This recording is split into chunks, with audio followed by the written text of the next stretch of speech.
Awesome. So, hey guys, welcome back. We are out of band. My name is Jennifer Winnegers. My name is Anne Leslie. And my name is Faith Opio. And today I am so very, very pleased to say that we have a really special guest with us today. We have Alyssa Miller, a very well-known name within the cybersecurity industry. She has done amazing, many different things within cybersecurity. She has been a software developer. She has been a pen tester. She has worked for vendors, and she has also worked for line organizations. Basically can provide any type of perspective that you can basically want to give for cybersecurity. So yeah, did I already mention that we're really, really pleased with her today? So Alyssa, welcome. Maybe can you give a little bit of a more introduction on yourself? Sure, yeah. First of all, really excited to be here. And yeah, so where to begin? I mean, as most people have heard me say before, I'm a hacker, a researcher, and at this point now a security executive. But like you said, I didn't start in security. My career in tech really started as a programmer. And even that was kind of by accident. When I first went to the university, it was for pre-med. I was planning to be a doctor. That's something different. Yeah, but three semesters of college level chemistry kind of, filled in the gaps there that I did not want to go into medicine. That was not the thing I wanted to do. So I had to switch, I had to switch majors. And looking through the course catalog, I came across this thing, at the time they called it computer science. And I mean, I had at 12 years old, I bought my first computer and taught myself how to program. So, I mean, I already knew programming. I thought, okay, cool. This will be a really easy degree to get. And, but yeah, I mean, never really thought in most of my life of that being a career path. And definitely didn't see the security implications of it. I mean, at 12 years old, when I'm teaching myself the program, was also when I, was hacking into an online community service. And this was back when it was a dial-up service. It wasn't the internet yet. And so, I still, even then as a programmer, didn't see that part of it like being anything related to a career until about 9 years later, when a manager from our security team came over and asked if I would join their security test team. And then it was, I was like, okay, well, I don't really know how to do that, but sure. And she's like, oh, you're smart, you'll figure it out. That's why I asked you. I'm like, okay. That's kind of been the story of my career. It's just a lot of little serendipitous moments that one thing fell into the next. And here I am now. I'm the Business Information Security Officer at S&P Global Ratings. So I lead the cybersecurity strategy and initiatives for a, multi-billion-dollar a year division of S&P Global. Wow, that's quite a path, to be honest. It's been a little wild, I'll say that for sure. Well, that's okay. I mean, it provides you with the experience that you can actually broadcast into the world. Yeah, exactly. I'm just trying to, like, that path that you've had, right? You've done so many different things along the way. Would you say that it's one of the things that allows you to be super effective in the role? The fact that you've had, different facets and different kind of skill sets. I'm imagining you're not going to say no to that, but I'm just kind of, you kind of juxtapose that with, could you do your role and be as effective in your role if you hadn't done that? I mean, I think maybe I could do the role. I don't know that I would be as effective. I do think that, definitely my background as a developer, as a business information security officer, my job is to kind of bridge the divide between the security team and the business side. So having been a developer, there's a lot of natural empathy I have there for what goes on within the engineering space and even, at the business level. So I think that's important. But even the roles that I've had within security, having seen the world, as you mentioned, from a vendor's perspective, I worked as a reseller in more of like a salesy role for a while. And then, being a pen tester, being a consultant in various capacities, all of that has given me a lot of really different perspectives. I've worked at a lot of different layers of management as well. So, I think, in particular, I think about when I was at Aspect Security, and I led their program services practice. Yeah, the bulk of the people, I mean, that wasn't me going in and working with engineers because I was going to pen test their application. Yeah. That was me going in and working with like senior leaders about, hey, you've got 900 applications across your entire enterprise. Let's talk about how you build a program that's going to help you secure all of that. And so, that kind of gave me too, you hear this kind of buzzword of executive presence. Well, that's what gave me the understanding of what that was, what that means. And like, how does someone from security in a very technical space communicate with a CEO and a CFO and a COO who don't really give a crap about, all those technical aspects that we love to talk about. They have very different motivations, and how do you speak to them in a way that's meaningful to them? So could I do the job without all that? Sure. But I think that all of that varied history is what really, I think it prepped me well for this role that I find myself in now. Yeah. Maybe also a nice little side step, because we have a bit of a varied audience. We have people that are extremely technical. We have people that are relatively new in the business or want to get into the business. Maybe it's good to explain what actually a BISO does, because many people might have heard of CISO or ISO or any of those other functions, but what does a BISO actually do? And how does a BISO differentiate from the CISO? Yes, that's important. Yeah. And so it's kind of interesting too, right? Because BISO is a very, very young role. There's a lot of organizations haven't even touched on it. A lot of people, as you mentioned, don't understand it. And even those businesses that have implemented this as a role don't all do it in the same way. And it varies greatly. So, in some organizations, like some retail organizations that I'm aware of here in the States, a BISO is a very tactical individual contributor role. For others, like in my space, it's very much an executive role.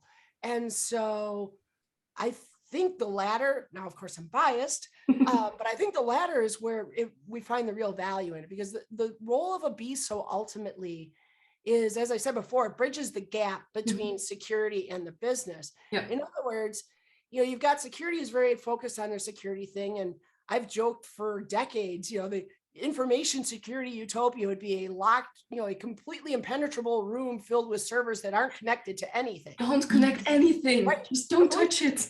Completely useless, but super duper secure. And, on the other side, you got the business who's just, they're trying to pound things out. They're trying to build revenue. They're trying to move as fast as they can. They're innovating all the time. And those two, we often look at in business being diametrically opposed. So the business information security officer is there to break down that barrier between the two and really bring, the security program into the business in a meaningful way. But, and this is the most important part, most important, I say, because this is actually where I spend more of my time in my job, is bringing the business context back to the security team. So that is valuable. I knew that first part, like going in, I knew that first part was what I was going to have to do. Like, how do I get these business people to understand security, right? That was going to be the thing. I didn't realize how much time I was going to spend going the other way, trying to get my central security team to understand what it is that we do and what makes sense within our division, so they can align their initiatives with that. So, I look at it, the way I tell people is I'm kind of like the CISO for this division, except that I don't report into security. And I think that's another important facet, because I know, in fact, I just did a survey on this not too long ago. I surveyed BISOs to try to see what the different modes were that people were working within. And for a lot of them, they just operate like a deputy CISO, right? They report to the CISO, and they're just there to be assigned to each business so they can take what the CISO is doing and push that down into the business. But I think they lose a lot of that other context. And for sure, they lose a lot of the ownership and commitment to what the business is doing. So they maybe even see, like, they get the inside track because they're assigned to a specific business in their line. They're kind of like this liaison. But when you don't report into the business, you're not accountable to the business. And that's the thing that I like about my roles. I report to the business. I'm within the division. So S&P is broken into 4 divisions. I'm in the ratings division, and within ratings, we've got our own executive structure, president and COO or CEO, we've got a CFO, we've got a chief risk officer, we've got a CTO, and the CTO is who I report to. But I think that's important because, as I said, when a lot of the work that I'm doing is advocating on behalf of the business back to security, being accountable to the business is so important because it drives that in a way that it wouldn't if I was part of the CISO organization. At the end of the day, I'm influenced by them and my goal is to please them. Whereas instead, my goals are all aligned to what the business is doing. How do I do it for the business? So you're a security ambassador, but your goal is to actually make sure that the business benefits in the end. Yeah, exactly. I joke with my security people. I'm your worst nightmare. Yeah, you sound like a worst nightmare. I know what you're doing, so don't do that. No security, but I'm fighting for the business. So you can't play the games with me, right? You can't throw a bunch of FUD at me and try to scare me into things because I understand what the threats are. And I also understand when there's not a threat and you're kind of pushing things that aren't prioritized well. I mean, a great example, and sorry to my network security team, but I'm going to sell you out here. Right now, we're literally battling over vulnerabilities that are like these super low priority things like HTTP options verb available on a web server. Well, what's the vulnerability there? Like, I can get that same information in 3 requests through HTTP. It's not a big deal. But so that's one of those things where it's like they're telling my engineers they got to fix this, and I'm standing there saying, wait, there is no risk there. But if we turn that off, suddenly all these applications that rely on cores so they can talk across domain, they stop working. So we can't do that. Let's be smarter about this. So Alyssa is there saying, go first of all, exploit it. And once you exploit it, you can come back to me and tell me to fix it, right? Pretty much. Yeah. It's like, just, and I mean, and I don't mean to make it sound confrontational, really isn't. I mean, sometimes it gets a little heated or whatever, and that's fine, but I think that's good. You want that. You want that healthy, not, I don't want to say combativeness because that sounds toxic. It's healthy discussion, and sometimes it does. You've got 2 conflicting viewpoints on something. It's going to get a little heated. I'm not saying we stand in rooms and argue and yell at each other, but no, there is a back and forth on it, and I think that's good. No, but I think indeed that is a healthy way of dealing with cybersecurity, because there are people that are completely focused on just the security aspects, and you really need those people because that's basically the engine for your cybersecurity organization. But what you also need is having people in place to actually put the information in context and addressing or analyzing whether or not it is relevant for the business at that specific moment. And if it's not that high of a priority, then maybe it's not that high of a risk at that specific moment. And that's exactly it. It's like, understand that if you're forcing my engineers to chase after all these options enabled things, what are they not doing? Or how much more stress are you putting on them? Or what kind of, how's that? And this is the other one. And this is where I'm not necessarily their worst nightmare either, is this is where I can actually be their ally. And I am oftentimes. It's like, look, if you push this on them, you're undermining these other things you want to do. And so a lot of what I do too is I actually try to coach my security team. Okay, you guys have this initiative and I really believe in it, but we gotta get the business to understand it and to buy into it. Here's how you can do that. Here's who you want to talk to. Here's how you want to present it. Tie it to this revenue. We're trying to do this thing in multi-cloud, and hey, this CASB solution you want to do is going to make this multi-cloud solution a lot easier for them to achieve. So put it to that, and now connect those two, because now you've connected your security initiative to something the business is prioritized. Which actually enables you to have a way more effective security organization in the end. Exactly. It's what we in security have to be better about that, right? The communication part. Right. Well, and really, how do I sell what it is that I'm trying to do? Forget about all this ethereal, very non-tangible, threats and risks and things. Tie it to something important, something that the business cares about, which is money and innovation and reputation.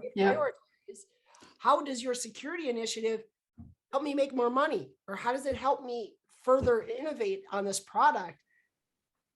Those are the things that they're going to care about and they're going to respond to. So if you can tie your security initiative to that, that's golden.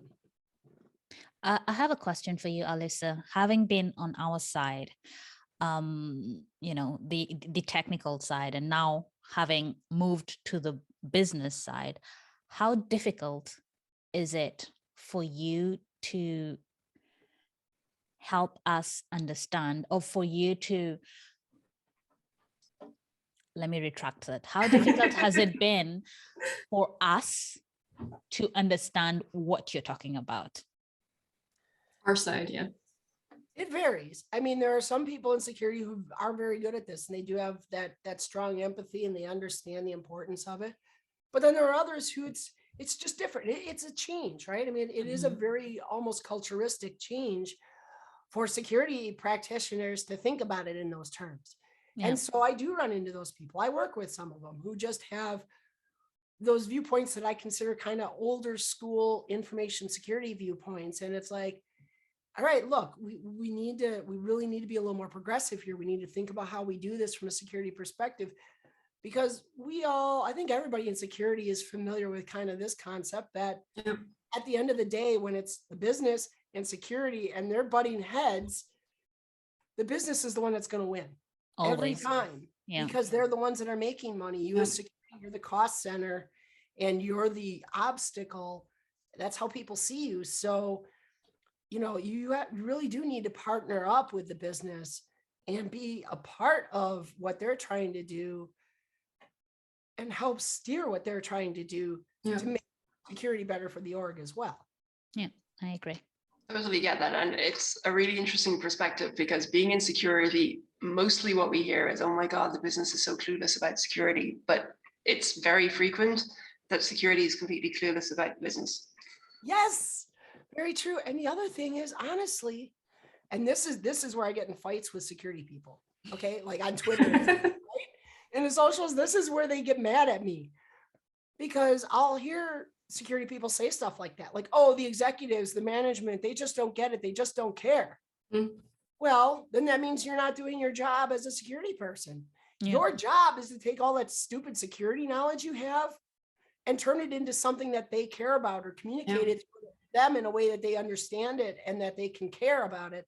So if they don't care or they don't understand, it's because you're not explaining it in the right way. Everything you say may be technically accurate, but it's not connecting to them because you're not in that space. Like I said about like executive presence before, understanding how to communicate to them in a way that's meaningful to them. So security people get mad at me when I say that, because of course I'm kind of calling them on the carpet. Like, it is true though, unfortunately. Look inside. Sorry, Faith, go ahead. Sorry, so I've just finished reading, I think it's Christian Esipos's book, The Smartest Person in the Room. And just hearing Alyssa speak, she's echoing the exact words that we security people tend to want to be the smartest people in the room. So we don't ask questions, we don't want to hear, we don't listen. And even though we're listening, we're not hearing what other people are saying. We posture a lot because we don't want to be known that we do not know what is happening. So we are not able to translate simple things, into proper. No, we're not able to translate simple things. We try to make them so complex, whereas security at the end of the day is a very simple concept. So just hearing Alyssa say what she's saying, it's, we lack empathy. We're not able to communicate. We're not able to state things in a simple manner. It's a reason as to why we're not able to win the war against the attackers. Thing just on that. So just following what you said, Faith, I had a kind of an interesting conversation with a lady who used to be a CISO, and her role got rebaptized Digital Risk Officer. And it's an interesting shift because it's in a bank. And the reason they've done that is because as a regulated industry, they're not actually being scrutinized anymore in security. They're being scrutinized in operational resiliency, and security is feeding into that. And what she was explaining is that she has some really skilled security people on her team, but where they're really struggling is to differentiate in terms of the business impact of a risk. Yeah.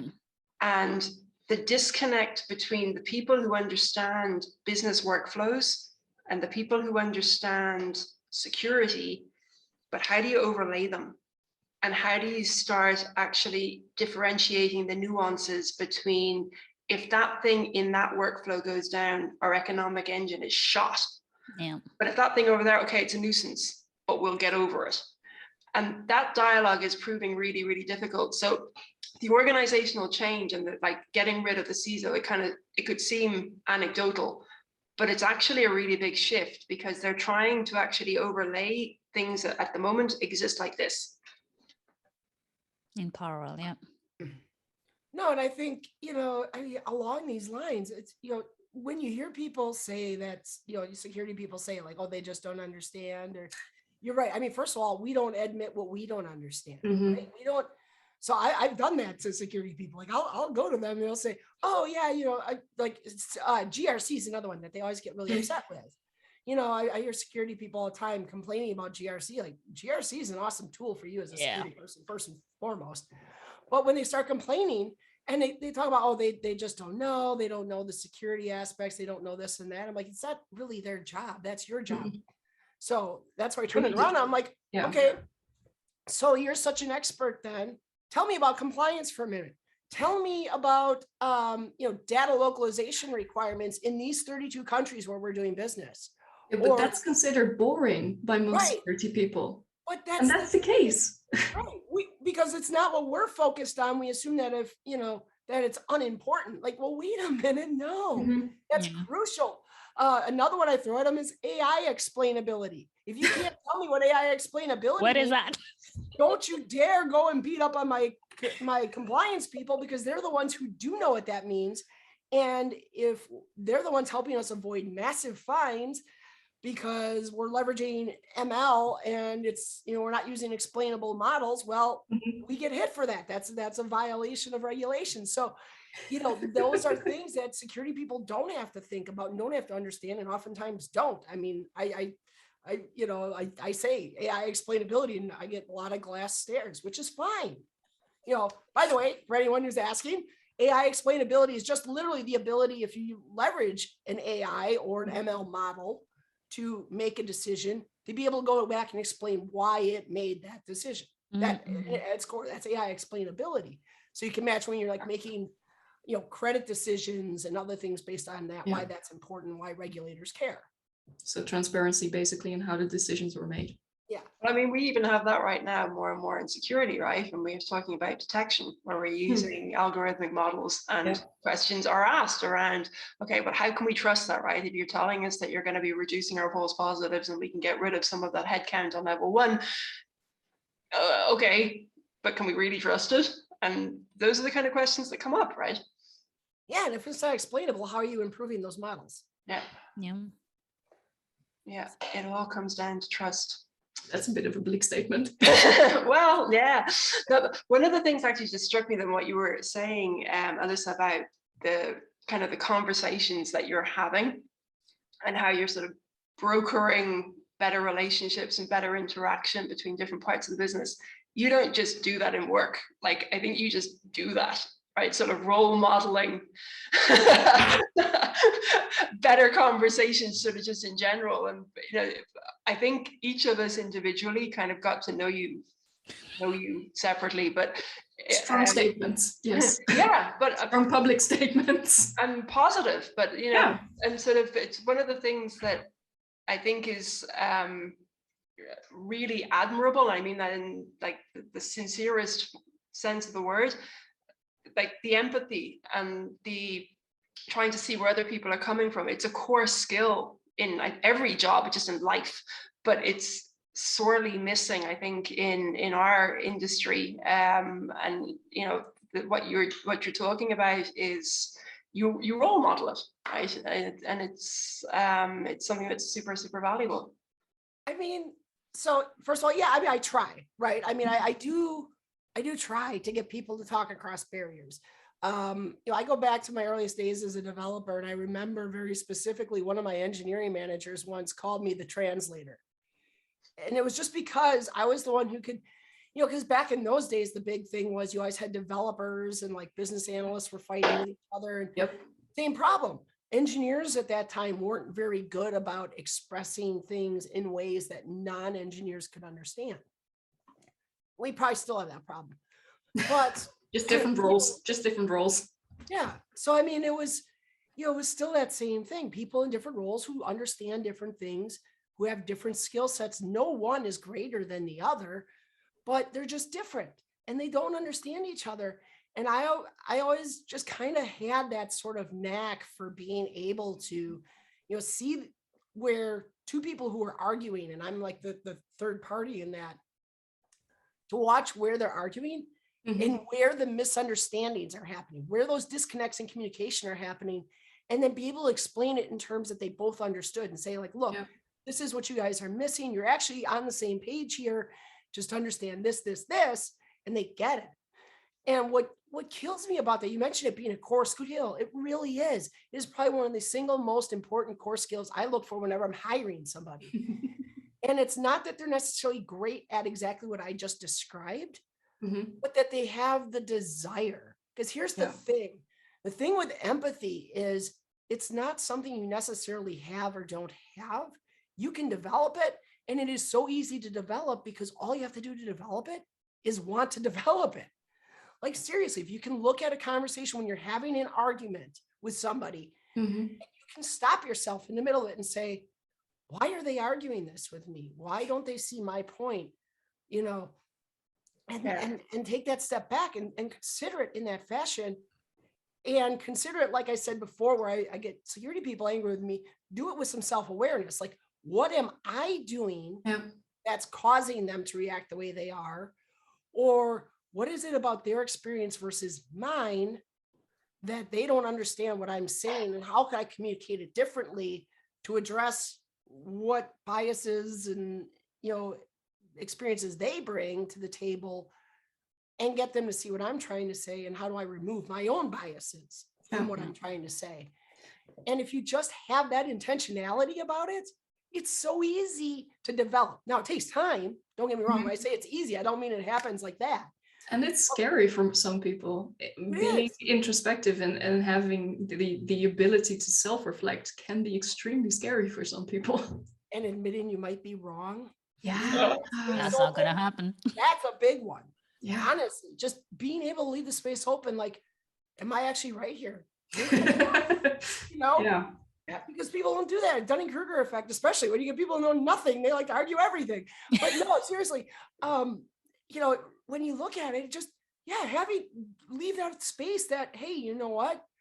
This seems like 100% fact to me. Like, I feel like this is indisputable fact. What is it really? Maybe it's not. Yeah. Maybe I'm wrong. Maybe I'm not seeing something here. Exactly. So my personal experiences and biases. And when you can do that, it's such a powerful tool. Yeah.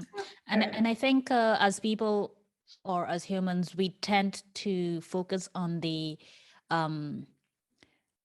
differences instead of similarities. And once you start focusing on the similarities, then you will tend to know, you'll tend to be more empathetic. For sure. Absolutely. That word. Yeah. I think one of the kind of the I can't remember who gave me this tip, but it's sort of a life hack that is really useful, is when faced with somebody who might have a really different opinion than me, the question is, I want to be curious about why they believe what they believe. Exactly. So it's not that I'm wrong or that they're right, it's that they're seeing something in a different way than I am that's leading them to hold a belief about something that's different, and just kind of holding space, like you said, to entertain the idea that there might be another layer. Yeah. That's exactly it. So now apply that to your business environment specifically, and it all makes sense. Why does your CFO not care that you want to install, some DLP solution everywhere? Well, because he's worried about money or she's worried about money, and they're looking at how they're going to make this budget. They're getting all this pressure because they got to drive a certain amount of EBITDA, and, you know, start throwing those terms around and security people get really confused again. But, you know, seriously, they have numbers that they're looking at. That's their world. That's where they come from. So yeah, they may not understand the risks. And you may think, well, here, I put it in financial terms. Why don't they get that? Because it's not a cost. It's not a cost until something gets breached, right? Yeah. It's not a cost until you violated some regulation and you get fined. So they're looking at, hey, you want $1 million now for this DLP solution to protect me against something that hasn't happened. That's not how, you know, a CFO typically is going to think about things. And so you really have to understand that and say, all right, well, let's look at this differently. We're going to roll out this solution. Yes, it's going to cost us 1 million. And yes, we expect that we'll see this much savings over the next 3 years. But let's also talk about where it's going to enable us to focus differently, because, hey, I won't have to dedicate as many resources, or, hey, it's going to help us bring in this cybersecurity insurance because they do understand insurance, right? So for insurance, we have DLP, and so now we're going to be able to get that, or we'll be able to save this much on our cyber insurance package, or get a bigger cyber insurance coverage because we have this solution. Look at all of those things that then a CFO will understand and now speak to those.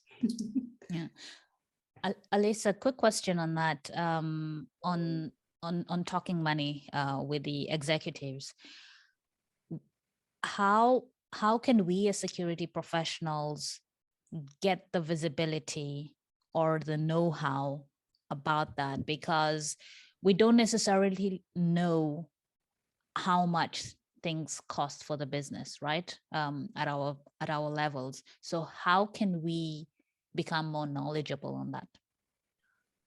I'll admit it isn't easy. You know, I mean, CISOs have been fighting forever to get time in the boardrooms, right? And we're just now starting to see that really take off. But you have to be persistent first and foremost. You have to ask the questions, right? Like, if you don't know, ask. It's amazing how many times security people are just like, well, I don't know what that is, so I'm going to ignore it. Well, no. And that's not just security people. I mean, we're talking security today, but obviously that happens in other spaces too. Don't be afraid to ask the question. Go up the chain, see what information they'll give you. Don't just assume that you're not privy to it, so that means you're not allowed to have it. A lot of times you're not privy to it just because simply there's no reason for them to communicate it to you, or they don't see why they should be communicating it to you. So asking, don't be afraid to go and ask for that audience with somebody, right? Try to connect with leaders. You know, be aware, skip a level or two. If you don't have skip level meetings, by the way, I'm a huge believer in those, where, you know, instead of speaking to your direct manager, you're speaking to your manager's manager. So go up that level, maybe even, and now balance this, because, you know, understand everybody's busy and everybody's trying to find time in their schedules, and the higher up you go, obviously the busier your schedule gets.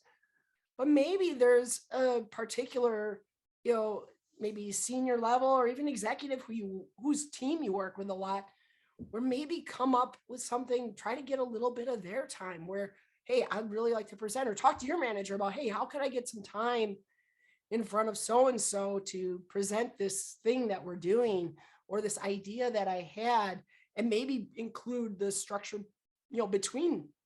So if it's, you know, 2 or 3 levels up from your manager, can I bring in all 3 of those levels, and let's really talk this through and see where it goes. Sometimes you will get told no. I mean, I've had that where I've reached out to, hey, it happened shortly after starting this job. I reached out to the central CRO, and I asked her, you know, hey, I'd really like to set up, like, you know, a regular, maybe monthly cadence. She's like, no, you can talk. Why don't you see about setting up a cadence with this person that reports to me? And I'm like, all right, well, fine, I'll take that. I'll start there and build it. Because now I meet with him pretty regularly, and we talk, and over time that's developed into a relationship that now I do get more opportunities to talk to her. And, you know, so find those allies, and be aware, sometimes you are going to have those leaders who don't want you speaking above them, right? I don't like that. I think that that's a terrible way to lead. but other times you're going to get those leaders who do. I mean, I've got a CTO, the day I walked in the door, he told me, he's like, hey, you know what? We do all these regular board presentations and they always want to talk security. I don't want to talk about that anymore. That's on you now. That's a very good opportunity then. Yes, great opportunity for me because I'm in boardrooms. I'm going to New York this coming week to go in front of another board. Not bad. You know, so it's great for me. It's great for them too. The board loves it because now they're talking to somebody. They're not talking to a CTO anymore about security. They're talking to a security person about security. And they love that. And, you know, if they were talking about technology and multi-cloud and all that, they'd want to talk to the CTO. Yeah. So, you know, some leaders are, how do I say, I don't want to say smart enough because that sounds kind of demeaning. Savvy enough. They have better, there you go. They have better visibility or, you know, a more progressive, and they see the value of that. Yeah. So with the ones who don't, even there, just try to establish your value for them. And I tell people, try to find, it's kind of play to their ego sometimes, because usually if someone doesn't want you talking above them, it's because of their own ego, right? Yeah. So convince them through your actions and through the things that you do that you're there to help them look good. And your goal is partially to make them look better. Now they start to trust you, you're part of them, and you're like, oh, hey, yeah, well, you can go talk to that person because I know I can trust you to make me look good when you do. Yeah. Okay. Now you're in. Win-win situation. There are tools. Yep. Also looking a little bit at the time, loving the conversation so far, by the way, but I wanted to take it to the next topic. So unless Faith and Anne have another question. No, we're good. Awesome. So Alyssa, with the experience that you've had, which you've gained up until now, basically the different roles that you've had, what would you give as an advice to someone who actually wanted to get started in cybersecurity? Or someone who wanted to move up, for example? So getting started, we'll start there because that's the hardest part. The biggest thing I tell people is know yourself first. Yeah. So I'm, you know, just wrapping up a book. Hopefully by the time this thing airs, it'll actually be getting published. It's already available for pre-sale. Little plug. But I spent an entire chapter in that book talking about self-analysis. Like, understand what it is in cybersecurity you want to do. Because I love to help people get started in cybersecurity, but it's also really difficult when people come to me and they're like, hey, can you help me learn cybersecurity? Okay, what part of cybersecurity do you want to know? And they're like, all of it. Okay, put the brakes on. Never understand all of it. I don't understand all of it. Nobody does. No. So, you know, just do some time. There are different exercises you can do if you really need something concrete. I can tell you about them. They're in my book, and, you know, but things you can sit down and do, but do something to understand what aspect of cybersecurity really interests you. Yeah. And then connect that to 2 or 3 roles you can kind of pursue. But then also understand that cybersecurity is great for being able to pivot. Like, you're not locked in because, oh, I started down the path of, say, threat intelligence or, you know, something like that, that I'm stuck there. I can very easily pivot from threat intelligence into a GRC role, which US security is GRC. I could pivot that into a pen testing role. There's a lot of different ways I can go with that. And that fits for all of us. Like, once you're into it, it's so easy to pivot. It's that first step. So know what you want to do. Dig into that, really lean into, to use that term. I can't believe I just said that. But, you know, dig into that stuff and, you know, and then your network, whether you're trying to get in or you're trying to grow, don't be afraid to interact with people. We've got a pretty good cybersecurity community in Twitter. There's another really good one in LinkedIn. Yeah. The good thing about those both is they're not like Facebook. You know, you can go into LinkedIn, you can go into Twitter, you can interact with anybody. You can see what everybody's posted for the most part. I mean, some people, very few, but some people make their tweets private or whatever. But for the most part, you can interact with anybody. So you see someone like a Leslie Carhart with a couple, you know, 100 and some odd thousand followers. Don't be daunted by that. If something interesting, or she says something, you think you have something interesting to contribute, respond, tell her, share it with people. If you see she said something really cool, retweet, all of those little things. They're so little, but you start to build your own connections then. Yeah. And now people understand who you are and what you're about. You'll learn. Don't be afraid to admit you're wrong. That's the other part. If you're going to interact with somebody and you say something, they come back at you and they blast you. Well, okay, take a look. What did you say? Did you say something foolish? Maybe they're not assholes. Maybe you just said something that was misunderstood or whatever. Yeah. Maybe you were wrong. Apologize. It's fine. It happens. If you're willing to do that, all of that sort of thing is what's going to build your network. So connect with those people, talk to people, however you can do it. I know for a lot of us, it's very hard, believe it or not. I am actually very socially awkward. Incredibly hard time initiating a conversation with a stranger. I can't do it. I'm awful. But it's easier just doing it in virtual manner. I mean, Exactly. it would be way scarier to just get up on the street and just address someone just out of the blue like that. Yeah, I mean, there's still a certain amount of anonymity that you can have on the internet. Granted, it's shrinking every day, but leverage some of that to maybe take away some of that fear and anxiety of, oh, how do I talk to this person? Well, tweet at them. It's that simple. And if they think you're a dork, they think you're a dork. Whatever, you move on. I mean, you're not gonna mesh with everybody, but sometimes it'll surprise you. Yeah. Totally. And I actually had a conversation with a young lady that I mentor. We were talking about this yesterday about sort of personal branding. And she said, people keep pressuring me to go and do personal branding. I don't want to do it. It's like, and I was sort of saying to her, don't kind of resist it so with such a blanket refusal. She said, yeah, but it just feels grubby. It just feels kind of like nasty. I don't want to be one of those people. And I said, you can do it differently, right? If you're smart about how you use social media and tooling, and you can use those interactions as a way of sort of saying to the world, this is my character, right? This is beyond my certifications and my education and the jobs that I've done. This is what matters to me. These are the things that define me. These are my values. These are the things that I believe in. And yeah, okay, you can probably try and fake that, but it'll come across eventually. If you're smart about how you do it and you engage authentically and you're there with a kind of a generosity because you want to learn and you want to share and you want to gain from other people in a nice way, I don't mean like sort of extract knowledge in a very self-interested way. That's for me where the real value of being able to access people and you kind of turn up and show. And I've gotten opportunities like that. Oh my God, you said my favorite word. I would yell it if I could yell.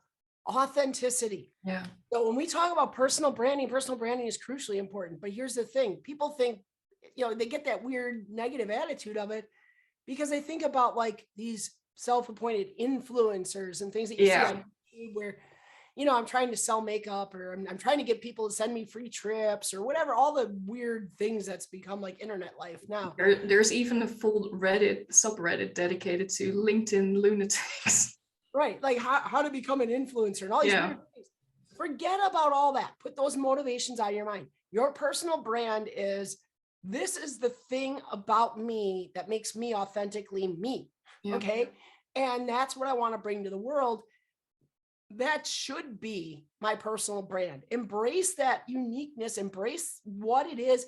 A colleague of mine, Phil Gerbishek, I saw him talk once. He puts it perfectly. I think this might even be the title of his book is, what's your weird? What is that one thing about you that so really makes you stand out, makes you more unique in a certain space than maybe some others? What's the thing about you that's different or weird or whatever? Latch onto that and use that, to drive you and to push you forward. And it was really interesting. So for me, one example of it, and you can do it in different ways at different times. For me, a great example of that was, I was kind of into my career and I knew this goes back only just a few years, honestly. I was really trying to get to that executive level. That's where I wanted. I'd done so much in my career now. I really was trying to build that part of my career. And so I've identified as a hacker pretty much all my life, but I thought that I had to hide that. Like I really just, that's something if I want to be an executive, they don't want to hear about hackers. So I'm not going to talk about that. I'll hide that. I'm not going to talk about it. Well, then I saw another wonderful friend of mine, Karen Elazari, speak, and she's up there she was doing a keynote at this security conference that my company was putting on for our customers. And it was all executives. I mean, it was a complete executive audience. And she's up there talking about hackers are the immune system of the internet. And I'm watching all these people that are like fascinated with it. And it was at that moment I realized, wait a minute, that's what would make me stand out as an executive, is if I just embrace who I am and actually use that and make that part of my brand. And so I brought that back into my life. And, for the last 3 years, I've been willing to actually talk about that. It was always there. It's not like I made something up, and not like I changed who I was. I just emphasized it. Yeah. Yeah. I just stopped hiding it, and I put it out there, and I did actually leverage it and emphasize it more. I mean, you heard me today, and it's the way I introduce myself so often. I'm a hacker, a researcher, blah, blah, blah. I always lead with that because that is who I am. Yeah. That's who I've always been. I've got tattoos that show it. Okay. I love that. I mean, to that point, that's who I am. So embracing that and using that to show, this is why you want me as a security executive within your company, because yes, this is where I've been, but this is also where I've been when you look at my resume. So see those qualifications too. And it's been effective. The last 3 years. I mean, 3 years ago, I doubt anybody could have told you who the hell Alyssa Miller was. I think I had 69 followers at the start of 2019. For real? Wow.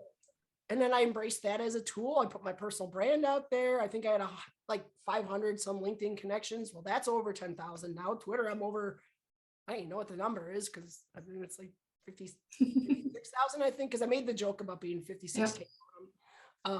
But so all of that happened because I embraced my authenticity. Like I took that in, I embraced who I was authentically, and I used that as my brand to the world. And it's amazing how effective that can be. Yeah. So I know we've spoken about those who want to try, who are trying to get into cybersecurity, but what is your advice for those already within cybersecurity who are trying to maybe move into leadership or are in the middle management or middle career level? Sure. So that branding thing is important. I don't care who you are. I mean, that's crucial. Yeah. We talked a lot about empathy today too. That is crucial. The other thing, and I actually tweeted this not too long ago, and it resulted in me buying a book. How did that happen? But honestly, if you're in security and you're trying to move up, you really want to get to, higher levels of senior management, maybe executive management. If you don't have like an MBA or a business focused degree, go at least read something or educate yourself on business administration concepts. Those things that the CFO, the CEO, they probably do have MBAs, or, CFO might have an accounting degree, maybe. Although don't confuse finance and accounting. Those are two very different things. But, think about that and try to educate yourself on their space. I'm not saying go out and, start an MBA program. That might be a bit extreme and certainly very expensive. But educate yourself. The book that I bought, it's called the 10-minute MBA, the 10-hour MBA or something. I love it. Totally forgetting it. But I bought it because I don't have an MBA. I have a bachelor's in IT, and I have a master's in IT management. Like that those are my degrees. So, take those, just gaining that knowledge, it'll help build that empathy. It'll help build your vocabulary for how to speak to them, and also to understand the things they're saying when they say it. Like when a CFO comes to you and starts talking about EBITDA and shareholder value and all of these crazy things that come in from that space. Like there's so much of that, that, all these things, I don't understand what that means. Oh, now I do. I saw it and I read it. Could I calculate it? Hell no. Probably no. But I at least understand what it means and why that's, why that's an important measure and where that measure isn't so effective, right? Yeah. I mean, those are all things. So as you bring all that in, I think as you're trying to build, the other thing I would say, as much as you can, and I'm not saying make a career altering change here, but where you can gain, various aspects of knowledge. So if you've been hardcore pen testing your whole life, can you, maybe how can you connect more, bring in, get better perspectives on what's happening with your folks over in digital forensics and incident response? Yeah. Broaden your horizon. Yeah. How can you understand more of what goes on in the SOC world? Like, what are they looking at when they're staring at Sims all day? What I don't know. Lines. Flying. A lot of lines. Exactly. I mean, there's so much. So don't make yourself an expert on those necessarily. I'm not saying you have to go work in a SOC for 2 years or anything like that, but just where you can gain better perspective. Talk to your cloud engineers. What's going on in the cloud? Oh my God, you want a hot space right now in security, learn cloud security. Yeah. You can understand cloud native technologies and how to secure them on one platform in particular, but especially if you can get multiple platforms, like you understand AWS and Azure and Alibaba. Here's a hint for you too. If you work in a global organization, you got to integrate with that. Yep. Got to understand Alibaba, because if you're doing any business in China, you're going to be in Alibaba's cloud. Yeah. Trust me.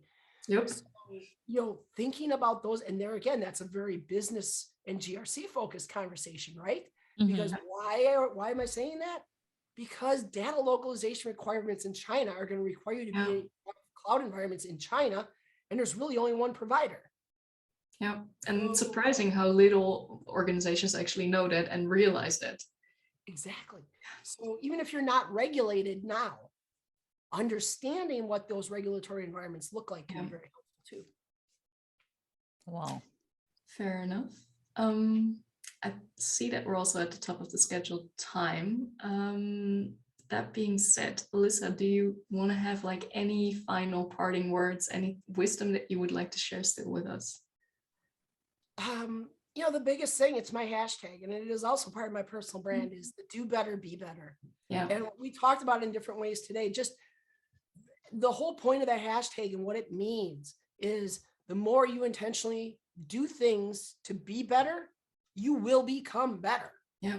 So if you go out and intentionally, you want to be better at your understanding of technology, and you go out and you do things in technology, you will get better.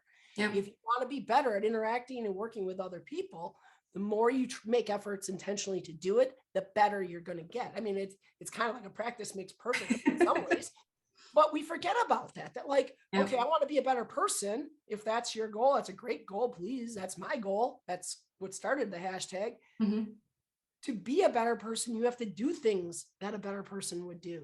So that means understanding where you need to improve. Yeah. So that's the biggest thing I ask of everybody in this space, and honestly, just in the world in general, for God's sake. How can you just do a few things to be a little bit better? Because then you will be better, and you'll be happier for it, and people around you will be happier too. I love do better, be better, feel better. Damn it, now I gotta change the hashtag. Trademark that. Yeah, awesome. Faith, any last things that you want to mention? I just want to say thank you. Thank you so much. Thank all three of you. Really, I do appreciate it. It's a wonderful opportunity, and I really enjoyed the conversation. Fantastic. So we. Yeah. Speaking for the three of us, I think we also really enjoyed the conversation from our side. Well, glad. And that's a win for everybody, and hopefully the people listening enjoy it too, and it'll be good all around then. Exactly. Yeah. Do better, be better. And that being said, thanks all. See you next time. Bye. Ciao.